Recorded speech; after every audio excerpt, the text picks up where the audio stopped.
श्री शिवाय नमस्तुभ्यम। हम सबको पता है कि आज है 8 मई यानी कि मोहिनी एकादशी का बहुत ही प्यारा सा दिन और आज हम सभी लोगों को एक चौमुखी हरी स्वधा दीपक अपने घर पे लगाना है। स्वधा नाम का ये महत्व हम सभी लोगों ने पूज्य गुरु जी की कथाओं में हर बार सुना होगा कि एकादशी पे स्वधा नाम का क्या महत्व है। आज हम लोग वही हरी स्वधा दीपक अपने घर पे लगाने वाले हैं जिससे हमारी फैमिली में कभी कोई संकट, कोई तकलीफ़ें, कोई दुविधा ना आ पाए। ठीक है ना। तो गला थोड़ा सा ख़राब है तो थोड़ा धीरे धीरे बोलूँगा, थोड़ा सा मैनेज कर लो 1-2 दिन तक। ठीक है ना। चलो समझने की कोशिश करते हैं। अब आपको पता होगा कि जो भी एकादशी का दिन होता है या फिर जो गुरुवार का दिन होता है वो किसे समर्पित होता है? अरे बताओ भाई, भगवान हरि को। तो आप सभी लोगों को क्या करना है? ऐसे एक दीपक लगाना है। क्या करना है? एक दिया लगाना है। अब सबसे बड़ी बात आती है कि इस दीपक को लगाना कहाँ पे है? यह दीपक हमें लगाना है आपके घरों में जो तुलसी माता का पौधा है ना, वहीं पे हमें लगाना है। लेकिन एक चीज़ का ध्यान रखिएगा, मैंने आपको एक बात बहुत पहले बताई थी कि कभी भी किसी भी देवी माता के सामने अगर दीप प्रज्वलित करते हैं तो बत्ती कौन सी होती है? लंबी बत्ती। लेकिन तुलसी माता का पौधा एक ऐसा पौधा है जहाँ पे हम कभी भी दिया लगाते हैं तो गोल बत्ती का प्रावधान है। क्यों?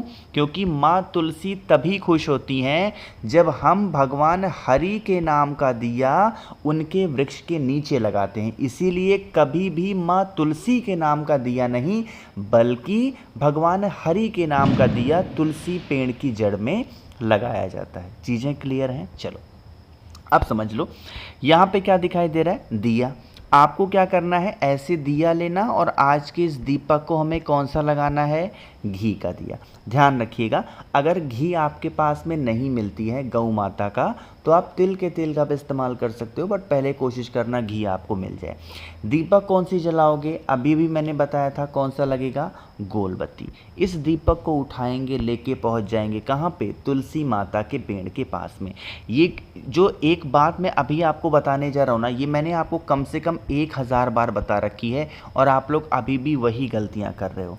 कभी भी कोई भी दिया किसी भी वृक्ष के नीचे लगाओगे तो वो एकदम गमले से सटा करके या फिर क्यारी के अंदर मत लगाना। इससे क्या होगा?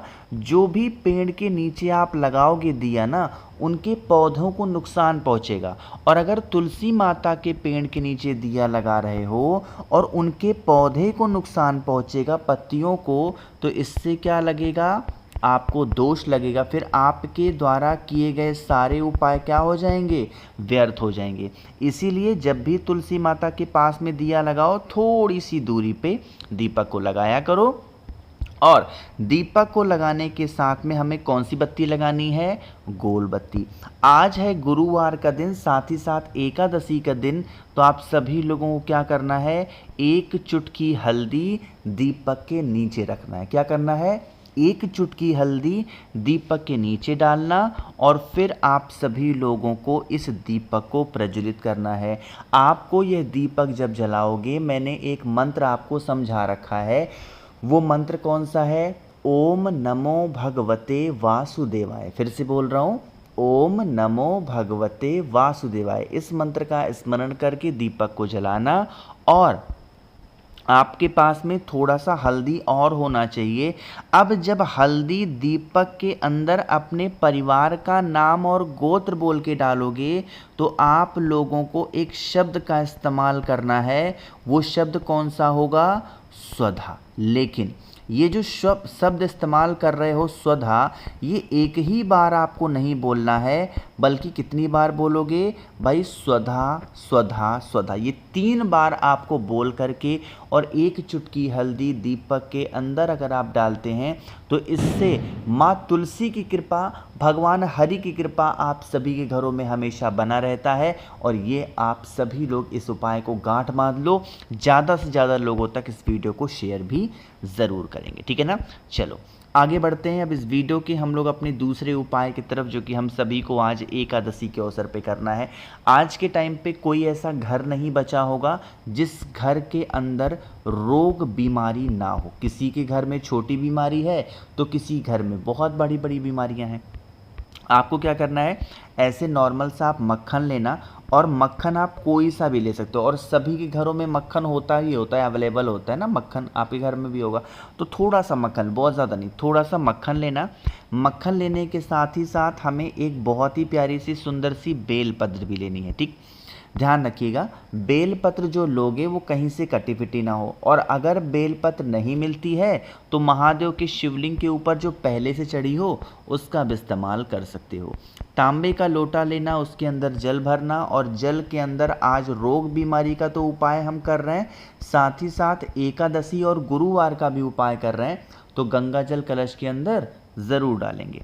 अब आप इस कलश को उठाना और पहुंच जाना है सीधा महादेव के शिवलिंग के पास में। यहाँ पे जो नियम मैं आपको बताने जा रहा हूँ उस नियम को फॉलो करेंगे। सबसे पहला काम, जो मक्खन आपके पास में है उस मक्खन का लेपन महादेव के शिवलिंग के ऊपर करेंगे। अभी देखो, इस उपाय का तरीका थोड़ा सा डिफरेंट है, मेरी बातों को ध्यान से सुनिएगा। जो मक्खन आपके पास में है उस मक्खन का लेपन कहाँ पे करोगे, महादेव के शिवलिंग के ऊपर। और कौन से महादेव का नाम लेंगे, बिजलेश्वर महादेव के नाम से मक्खन का लेपन करेंगे, ठीक है ना। मक्खन का लेपन करने के बाद में फिर 1 लोटा जल इसी मक्खन के ऊपर समर्पित कर देंगे, चढ़ा देंगे। जब जल चढ़ाओगे तो श्री शिवाय नमस्तुभ्यम का स्मरण करेंगे। जिस स्थान पे जल चढ़ाया है, अब जो भी व्यक्ति घर में बीमार है उसका नाम और गोत्र बोल करके बेल पत्र को वहाँ महादेव के शिवलिंग के ऊपर अगर चढ़ाते हो तो आपके घर परिवार में कोई संकट नहीं आएगा।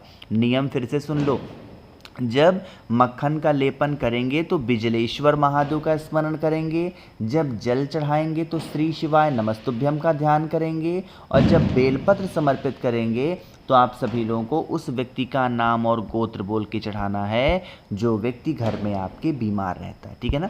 बाहर आप लोगों को पटाखों की आवाज़ सुनाई दे रही होगी, घर के पास में ही शादी है तो लोगों की बारातें आई हुई हैं, इसलिए बड़े ही पटाखे बज रहे हैं भाई, ठीक। मेरी तो हो गई शादी, है ना। चलो समझने की कोशिश करते हैं तीसरे उपाय को। अब तीसरे उपाय के सबसे पहले बेनिफिट समझ लेते हैं, लेकिन उससे पहले जल्दी से करिए वीडियो को लाइक, और मेरे जितने भी भाई बहन आवाज़ आज मेरी पहली बार सुन रहे हैं चैनल को ज़रूर सब्सक्राइब करेंगे।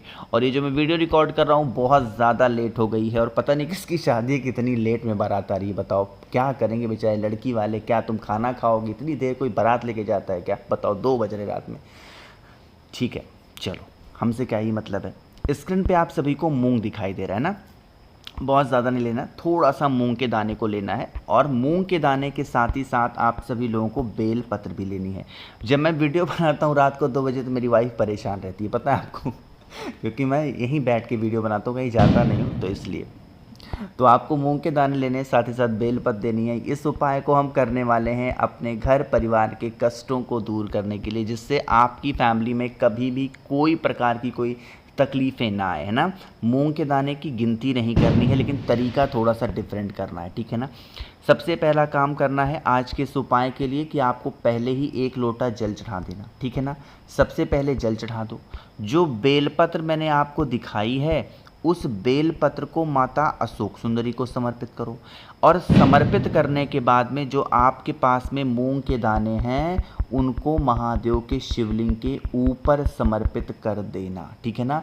लेकिन जब मूंग के दाने को समर्पित करोगे, यहाँ पर आप लोगों को एक नाम बोलना है। वो नाम कौन सा है, चंपेश्वर महादेव, ठीक है ना। इन्हीं का स्मरण करके अगर आप चढ़ा देते हैं तो आपके घर परिवार के जो कष्ट होते हैं वो दूर होते हैं। आगे बढ़ते हैं, अपनी इच्छा की पूर्ति के लिए हम लोग इस उपाय को करने की कोशिश करते हैं। जब पटाखे बजाना, मुझे ऐसा लग रहा ना कि बारात तो आ गई लेकिन कुछ पटाखे बच गए थे। अब वो सोच रहा है कि घर कैसे वापस लेके जाऊँ, तो दगाया जा रहा। रात को 2 बजे कौन बारात लेके आता, बताओ, इतने पटाखे दगा रहा है, क्या ही बताऊँ मैं अब। चलो समझने की कोशिश करते भाई, ये पटाखों से दिमाग डाइवर्ट हो जाता है, मतलब बताओ। आपको क्या करना है, इस प्रकार से थोड़ा सा इत्र लेना है, बहुत ज़्यादा नहीं लेना। इच्छा पूर्ति का हम उपाय कर रहे हैं, इत्र लेंगे। एंड द सेकेंड वन, आप सभी को शहद लेना है, ठीक है ना। अब इत्र लेंगे, शहद लेंगे, और तांबे के लोटे में जल भरेंगे। जो मैंने आपको इत्र दिखाया उस इत्र को कलश के अंदर ही क्या करना है, डाल देना है। पहुँच जाना है महादेव के शिवलिंग के पास में। सबसे पहला काम करेंगे, शहद को 2 स्थान पे लगाएंगे। कौन कौन से, पहले माता अशोक सुंदरी पे लगाना, फिर भोले शंकर के शिवलिंग के ऊपर लगाना।